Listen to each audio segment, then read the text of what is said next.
Hi guys, today pag-uusapan lang ulit natin itong price action dito ni Pi. As of now, nagkaroon siya dito ng pag-akyat ng presyo within 24 hours from 39 to 43.80 no. So, pagkatapos niyan, nagkaroon ng pagbagsak ng presyo. So, isilipin din natin dito guys kung ano nga ba yung magiging take ko sa price action sa 15 minutes time frame, as well as itong airdrop nitong si Particle Network. You can check if you are eligible dito guys, no? And meron pa ditong upcoming or ongoing na pala ito, earn a share of 3.3 million party prize pool. You can just join now lang dito. Yung official link lalagay ko na lang sa description ng video na ito para mapuntahan nyo and discuss lang natin itong price action dito ni Pi. And bago tayo dito magsimula, kung hindi nyo pa na-like itong video na ito, please like this video first, subscribe nyo yung YouTube channel natin, turn on the bell icon para ma-notify kayo dito sa mga updates natin na ginagawa sa ating YouTube channel guys, no? So ito nga si Pi guys, nagkaroon ng pag-akyat ng presyo from 39 to 43 within 24 hours. In PHP guys, ito yung pinaka-presyo niya, no? So open market price na kung saan pwede mo siyang ibenta. Ito yung presyo niya. Wala nang pinakamataas dito. Ito na yung pinaka-presyo ni Pi guys, no? So please be careful sa mga nag-share sa Facebook na sobrang taas ng presyo. It's a fake price yun guys, no? So please be aware of that. So ngayon guys, puntahan natin yung price action niya. This is on the 15 minutes time frame. Meron tayo ditong EMA 50 na share ko na rin itong indicator na ito, as well as yung VWAP, itong kulay dilaw na linya na ito. So we have this scenario na pag nasa taas yung VWAP tapos EMA, yung price action niya is downtrend guys, no? Sa 15 minutes time frame lang yan. Sisilipin natin sa 1 hour time frame, ganun din, no?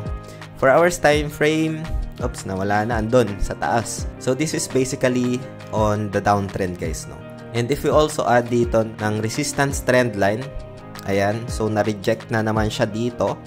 And high probability dito na pwede ulit bumalik ng pinaka-support or can be retested yung minention natin na zone ng support. No? We're in around 63 cents. We'll see guys. Kasi yung magiging upside scenario natin dito is kailangan niyang basagin itong diagonal resistance trend line natin dito. No? So this is very vital for the price action. If ever na mabasag niya, there's a high probability na pwede niyang balikan yung dating support na magiging resistance around 78 cents, no? Pero if hindi niya kayang basagin, ma-reject lang siya ulit dito, just like what happened this one. Na-reject, na-reject, na-reject, and na-reject, ay pabagsak lang yung kanyang price action, no? So yan yung isa sa mga nakikita natin dito sa price action nitong si Pi. So yung bias ko dito, again guys, it's my own opinion, and again, itong video natin today is just for ideas lang, for reference. It doesn't qualify as an investment or financial advice.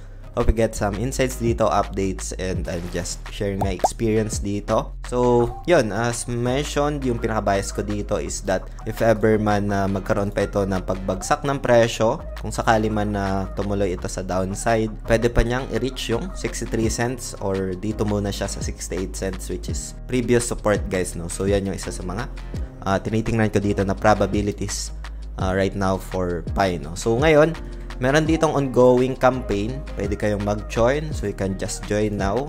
I will join. Ayan. So join the campaign. Basic lang naman dito guys. Like ito ay isa sa mga campaign na kung saan you can get ng party tokens, no? So meron pa itong airdrop. You can also check. Ayan. If ever na eligible kayo dito. Andito yung details naman, pero ito guys, no, isa sa mga ongoing campaign ito na merong total 3.3M party prize pool up for grabs, no? Dito naman yung mga steps kung paano mag sumali or mag-join. Ayan, other details pa dito guys, no? So you can just join dito sa campaign na ito. So yun, hope you get some insights, updates dito guys sa ating video today. Kung meron kayong mga questions, feel free to comment lang sa comment section ng video na ito.